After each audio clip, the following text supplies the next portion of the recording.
তাৰিখে দিব প্ৰাদেশিকৰণৰ কাম কোন তাৰিখে আৰম্ভ হ'ব এই গোটেইবোৰ ৰিজাল্ট এই গোটেইবোৰ খবৰ গোটেইবোৰ প্ৰশ্নৰ উত্তৰ এডভান্টেজ অসমৰ পিছত দিম কাৰণ এডভান্টেজ অসম আৰু এই বছৰৰ বিত্তমন্ত্ৰী অজন্তা নেওগ ডাঙৰীয়ানীয়ে যি বাজেট আগবঢ়াব তাৰ বহু প্ৰশ্নৰ উত্তৰ আমি বাজেট আৰু মোৰ পৰৱৰ্তী ব্ৰডকাষ্টৰ জৰিয়তে আপোনালোকে লাভ কৰিব পাৰিব কোনোবাই মোক কৈ আছে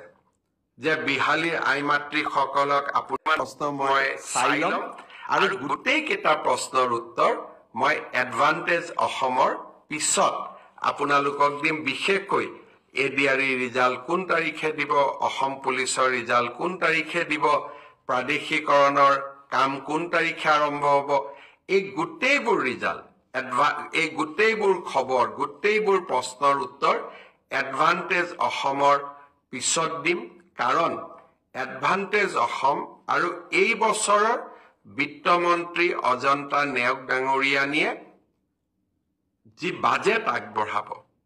তাৰ বহু প্ৰশ্নৰ উত্তৰ আমি বাজেট আৰু মোৰ পৰৱৰ্তী ব্ৰডকাষ্টৰ জৰিয়তে আপোনালোকে লাভ কৰিব পাৰিব কোনোবাই মোক কৈ আছে